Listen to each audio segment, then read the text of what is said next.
Hi friends, நம்ம என்ன topic பார்க்க போகிறோன்னா 8th ஸ்டாண்டர்ட் வடிவியலில் உள்ள வடி ஒத்த முக்கோணங்கள் அப்படின்னா என்னன்னு பார்க்க போகிறோம். இதை பார்த்து ஒரு எக்ஸசைஸ் சம்மும் நம்ம பார்க்க போகிறோம். நம்ம லாஸ்ட் வீடியோஸ்லலாம் என்ன பார்த்தோம், சர்வசம முக்கோணங்கள் பார்த்தோம். இதில் வடி ஒத்த முக்கோணங்கள்னா என்ன அப்படின்னு நம்ம பார்க்க போகிறோம். வடி ஒத்த முக்கோணங்கள் நம்ம எப்படி குறிப்போம்னா இந்த மாதிரி குறிப்போம். இப்படி இருந்துன்னா இதுக்கு என்ன அர்த்தம்னா வடி ஒத்தவை அப்படின்னு அர்த்தம். ஒரு 2 முக்கோணம் இருக்கு. அந்த 2 முக்கோணத்தோட கோணங்கள், அந்த 3 கோணமும் அதோட பக்கங்கள் விகித சமத்துல இருந்துச்சுன்னா அதை நம்ம என்ன சொல்லுவோம்னா வடி ஒத்த முக்கோணங்கள் அப்படின்னு சொல்லுவோம். இப்போ இங்க ஏபிசிங்கிற ஒரு முக்கோணம் இருக்கு. அடுத்து PQR அப்படிங்கிற ஒரு முக்கோணம் இருக்கு. இந்த 2 முக்கோணத்தோட இந்த 3 கோணமும் ஒரே மாதிரி இருக்கணும். இப்போ இந்த மூணுமே இப்போ 30 டிகிரி, 10 டிகிரி, அடுத்தது 40 டிகிரி இந்த மாதிரி இருக்குன்னா அதே மாதிரி சேம் இதில் இருக்கும். இது 30 டிகிரி, 10 டிகிரி, 40 டிகிரி, இந்த மாதிரி 3 கோணமும் 2 முக்கோணத்துக்கும் ஒரே மாதிரி இருக்கும். அடுத்து அதோட பக்கங்கள் எப்படி இருக்கும்னா விகித சமத்தில் இருக்கும். இப்போ இந்த பக்கம் 2 சென்டிமீட்டர் அப்படி இருந்துன்னா இதோட பக்கம் எப்படி இருக்கும்னா 4 சென்டிமீட்டர் அப்படி விகித சமத்தில் இருக்கும். விகித சமம்னா என்ன நம்ம முன்னாடியே படிச்சிருப்போம். முன்னாடி உள்ள வீடியோஸில் இப்போ 1/2 அப்படின்னு இருக்குன்னா இன்னொன்று 2/4 அப்படி இருக்கு. இப்போ இதை நான் 2 டேபிள் கேன்சல் பண்ணும்போது எனக்கு என்ன ஆகுது, 1 2. இப்போ நமக்கு என்ன கிடைச்சிட்டு 1/2 தான் கிடைச்சிருக்கு. இதே இதுதான் நம்ம கேன்சல் பண்ணும்போது கிடைச்சிருக்கு. இந்த மாதிரி ஒரே மாதிரி இருந்துச்சுன்னா அதை கேன்சல் பண்ண பிறகும் நமக்கு ஒரே மாதிரி வேல்யூ இருந்துன்னா இந்த 1/2வையும் இந்த 2/4 நம்ம என்ன சொல்லலாம், விகித சமம் அப்படின்னு சொல்லலாம். அதே தான் இங்க அதை நம்ம எப்படி ஞாபகம் வச்சிருக்கலாம்னா அதோட மடங்காவே இருக்கும். இப்போ விகித சமம் அப்படின்னா ஒரு நம்பர் இருந்துச்சுன்னா அதோட மடங்கா அது இருந்துச்சுன்னா அதை நம்ம விகித சமம் அப்படின்னு சொல்லலாம். இப்போ 2 இருக்கு, 2ஓட மடங்கு தான் 4. இப்போ இதில் 3 இருந்துச்சுன்னா இப்போ இங்கே 6 இருக்கு. இப்போ இங்கே 4, இங்கே 8. அப்போ இது எல்லாமே எப்படி இருக்கு, அதோட மடங்கா இருக்கு. அப்போ இந்த முக்கோணத்துக்கு இந்த முக்கோணம் எப்படி இருக்கு, விகித சமமா இருக்கு. அப்போ இந்த 2 முக்கோணத்தையும், இந்த ஏபிசிங்கிற முக்கோணத்தையும் PQR அப்படிங்கிற முக்கோணத்தையும் நம்ம என்ன சொல்லலாம், வடி ஒத்த முக்கோணங்கள் அப்படின்னு சொல்லலாம். நம்ம சர்வசம முக்கோணத்துல என்ன பார்த்தோம், எல்லாமே ஈக்குவலா இருக்கும். அதோட பக்கமா இருக்கட்டும், அதோட கோணம் எல்லாமே ஃபர்ஸ்ட் சேமா இருக்கும், எந்த வித்தியாசமுமே இருக்காது. ஆனா இந்த வடிவொத்த முக்கோணத்துல கோணம் மட்டும்தான் சமமா இருக்கும், பக்கம் விகித சமமா இருக்கும், அதாவது மடங்கா இருக்கும். இதை நம்ம கண்டுபிடிக்கிறதுக்கு அதே மாதிரி தான் ஒரு 4 பண்பு இருக்கு. ஃபர்ஸ்ட் உள்ளது என்ன, கோணம் கோணம் கோணம் வடிவொத்த பண்பு. அதாவது 3 கோணமும் சேமா இருந்துன்னா அதை வடிவொத்த முக்கோணம்னு சொல்லலாம். அடுத்து பக்கம் கோணம் பக்கம் வடிவொத்த பண்பு. இப்போ 2 முக்கோணம் இருக்குன்னா அந்த முக்கோணத்தோட 2 பக்கமும் அதை சார்ந்து இருக்கக்கூடிய கோணம், இந்த 2ஐ சார்ந்து இருக்கக்கூடிய கோணம் எது, இதான அந்த 2ஐ சார்ந்திருக்க கோணம். இந்த கோணமும் சமமா இருந்துச்சுன்னா இந்த கோணம் சமமா இருக்கும். இப்போ கோணம் இது 30 டிகிரினா இது 30 டிகிரியா இருக்கும். ஆனா அந்த பக்கம் எப்படி இருக்கணும்னா விகித சமத்துல இருக்கணும். பக்கம் விகித சமமா இருக்கும், கோணம் சமமா இருக்கும். அப்படி இருந்துச்சுன்னா அது வடிவொத்த பண்பு. அடுத்து பக்கம் பக்கம் பக்கம் வடிவொத்த பண்பு.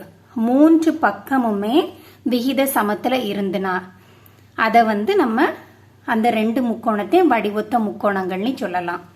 அடுத்து செங்கோணம் கர்ணம் பக்கம் வடிவொத்த பண்பு.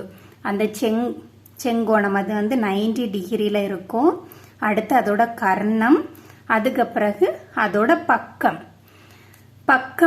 எப்படி இருக்கும், விகித சமத்துல இருக்கும். அப்படி இருந்தா அதை நம்ம வடிவொத்த முக்கோணங்கள் அப்படின்னு சொல்லுவோம். ஃபர்ஸ்ட் என்ன, 3 கோணமும் சமமா இருக்கும். 2 முக்கோணத்தோட 3 கோணம் சமமா இருந்துன்னா அது வடிவொத்த முக்கோணங்கள். அடுத்து 2 பக்கம் விகித சமமா இருக்கும், அதை சார்ந்து இருக்கக்கூடிய கோணம் சமமா இருக்கும். அப்படி இருந்துன்னா அந்த 2 முக்கோணம் வடிவொத்த முக்கோணங்கள். அடுத்து பக்கம் பக்கம் பக்கம் இப்படி 3 பக்கமும் எப்படி இருக்கும், விகித சமத்துல இருக்கும், சமமா இருக்காது. சமமா இருந்ததுன்னா அது சர்வ சமமாயிரும். இது ரெண்டும் வந்து எப்படி இருக்கும், 3 பக்கமா வந்து விகித சமத்துல இருக்கும். 2 3 4 இருந்துன்னா இங்க 4 6 8 இந்த மாதிரி அதோட மடங்கா இருக்கும். அப்படி இருந்துச்சுன்னா அது வடிவொத்த முக்கோணங்கள். அடுத்து செங்கோணம் கர்ணம் பக்கம் வடிவொத்த பண்புனா அந்த பக்கம் மட்டும் விகித சமத்துல இருக்கும். அடுத்து செங்கோணமும் கர்ணமும் ஈக்குவலா இருக்கும். அப்படி இருந்ததுன்னா அது வடிவொத்த முக்கோணங்கள். அப்ப வடிவொத்த முக்கோணம்னா என்ன நம்ம பார்த்துட்டோம். இது ரிலேட்டடா இருக்கக்கூடிய ஒரு எக்ஸசைஸ் நம்ம பார்க்கலாம்.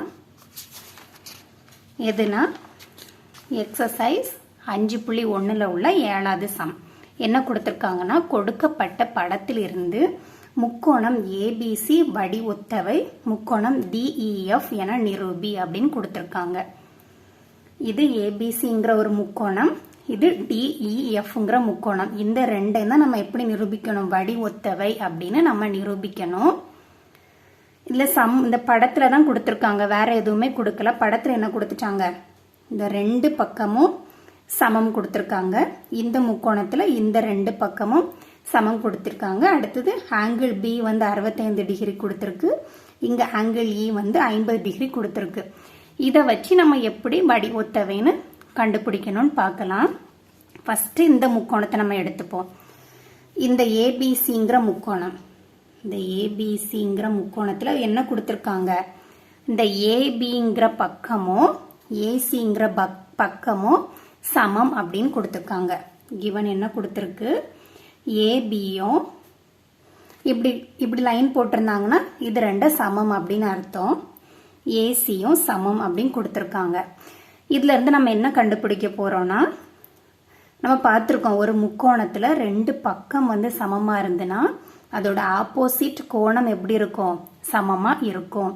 இப்ப இதோட ஆப்போசிட் இதுவும் இந்த பக்கத்தோட ஆப்போசிட் இதுவும் சமமா இருக்கும்.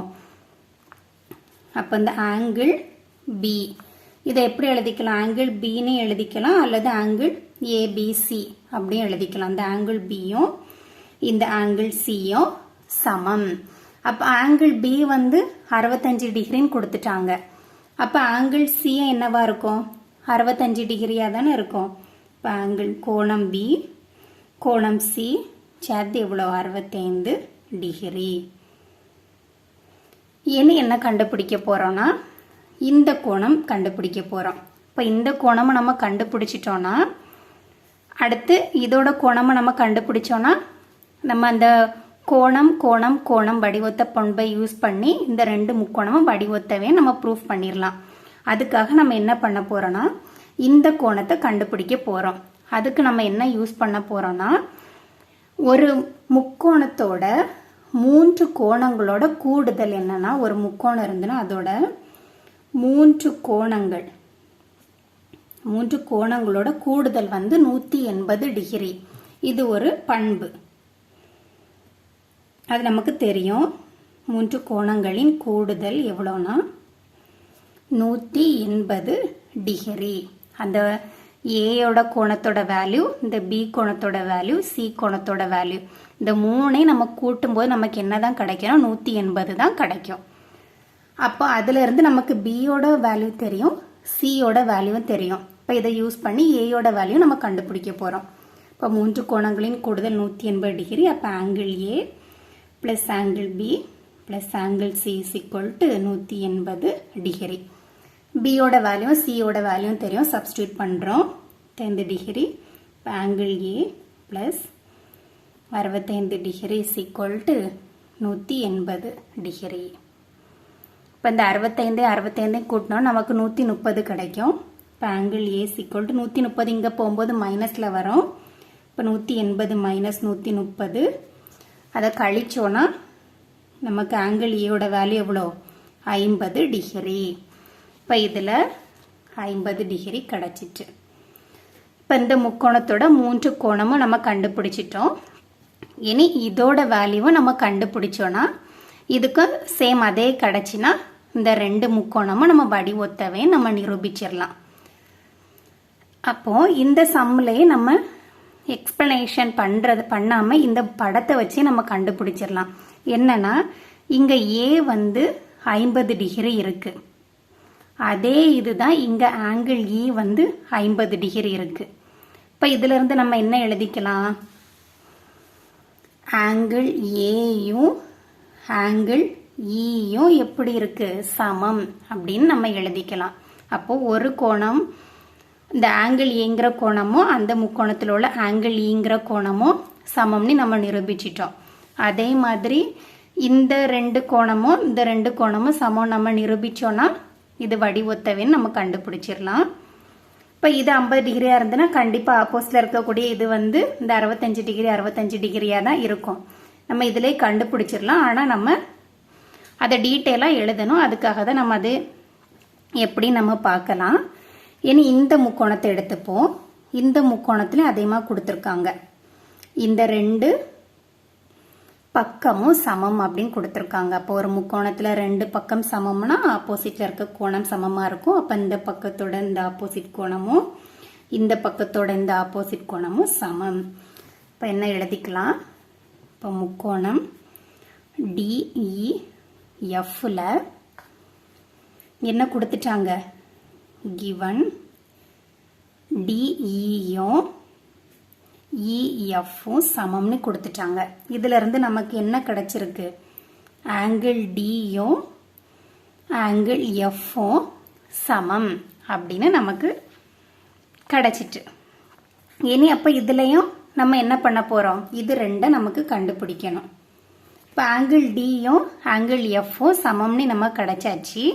இனி அதே தான் மூன்று கோணங்களையும் கூடுதல் 180 டிகிரி அதை யூஸ் பண்ணி ரெண்டையும் கண்டுபிடிக்க போறோம். ரெண்டை சமம்னா நம்ம ஒன்று மட்டும் கண்டுபிடிச்சா போதும். இப்போ angle D plus angle E plus angle F is equal to 180 degree. அப்போ ஆங்கிள் டி பிளஸ் ஆங்கிள் இயோட வேல்யூ எவ்வளோ? 50 டிகிரி. 50 டிகிரி பிளஸ் ஆங்கிள் எஃப்பை தான் நம்ம என்னன்னு எழுதியிருக்கோம்? ஆங்கிள் டியும் ஆங்கிள் எஃப்பும் ஈக்குவல்னு எழுதிட்டு அப்போ ஆங்கிள் டி எஃப்க்கு பதில் ஆங்கிள் டியே போட்டுக்கலாமா? Angle D equal to 180 degree. இப்போ 50 இங்கே போகும். அப்போ இதில் 2 டி இருக்கு. இப்போ 2D ஈக்குவல் டு இந்த 180 கூட 50 நம்ம கழிச்சோன்னா என்ன கிடைக்கும்? 130 டிகிரி. இப்போ angle D equal to 130 divided 2. இப்போ கேன்சல் பண்ணுறோம். 65. இப்போ angle D equal to 65 degree. இப்போ angle D equal to 65 degree.